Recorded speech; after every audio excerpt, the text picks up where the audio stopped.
Hey people of YouTube, it's Sarah Marie, back to let you know what happened at my CPT. If you're going into your CPT and you're nervous like I was, this is the video for you because I'm going to let you know what happened. So basically I went in and they gave me dual enrollment forms for me to fill out so that I can send in, it's like an application for a job. You send it in and you take the CPT and you hope that you're picked. After I filled out the paperwork, I went to a dual enrollment supervisor who gave me more paperwork and, asked me a little bit about myself, like I said, a job interview. So I sat down and, she asked me my name and how to spell it so she can put it into the system and I can get a student ID number and whatnot. And we finally get to my birthday. And this is a funny story and I think I just want to share it with you guys. She goes, "So what was your birthday?" I tell her my birthday, and she goes, "Oh, I'm sorry, will you please repeat the year?" I repeat the year, 1997. She goes, "Oh, wait, does that make you 20? Me? Yes. No, ma'am, it doesn't." And so she goes, "Well, what was the year?" 1997. 1997? Yes, ma'am. Does that make you 22? No, ma'am. Well, then how old are you? I'm 12. 12? I don't think we've had anyone that young coming to the school. I don't know. I might have to ask my boss. And I don't know if you can take the CPT. An hour later, I'm walking into my CPT. Oh my gosh. I want to run out the building screaming. I came there, I was so excited, but when you finally get to the time and your heart's racing and you're like, I can't do this, but now I can't turn back now because I already came in and I paid, So you go in. And there's a bunch of people taking the CPT.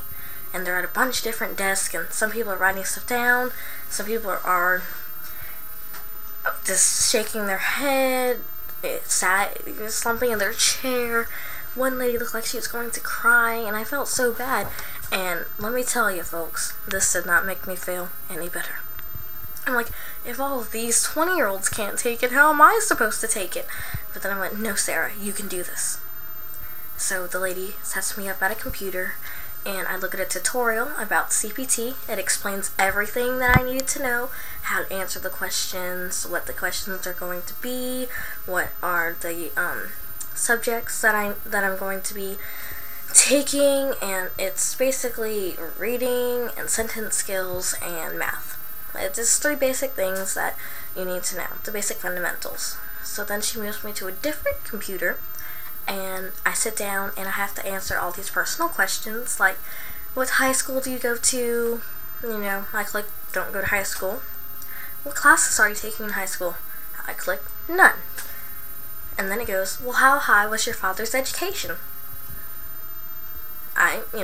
He graduated from college. Click that. Well, how high was your mother's education? I click the same thing. And as I'm taking this, I'm thinking to myself, now why do they want to know this? Do they think that just because my parents hadn't gone to school, does that automatically make me handicapped? Does that make me less than somebody whose parents did go to college? Or they did finish high school and they got all their diplomas? What are they trying to say? Are they trying to make a person that none of the people in their family went to college and now they're doing something with their life? Are they going to make them feel like, oh my gosh, I'm not supposed to be here? So I think that that's something on the CPT that should be, just maybe less harsh, maybe taken off, but that's not my decision to make, but that's just my opinion. Then I went to the CPT, and I tested into the English class, and but as for math, oh math, we meet again. I'm sorry folks, but I don't know what x times y squared divided by n and r, and please don't give me letters. I like numbers. I think numbers are great. There's nothing wrong with numbers, so why it had to be? I thought letters belonged in grammar, not math. But whatever. Obviously, I was mistaken.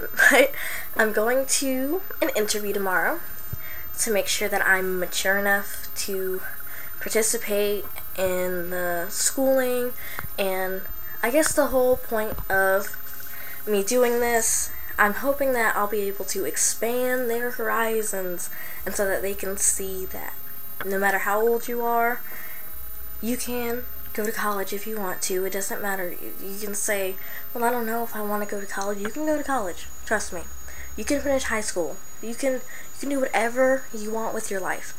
So keep watching my series so you can see how everything goes, and I hope that you will be encouraged by the series if you want to go back to school or you're in school and you have any tips for me. That'd be great. You can leave them in the comments. But whatever you're doing, and I don't even care if it is with your academics, whatever, even if you're just playing a sport and you're discouraged, it's okay. You can do this, and I'm here to share my experience with you so that you know for certain you can do it.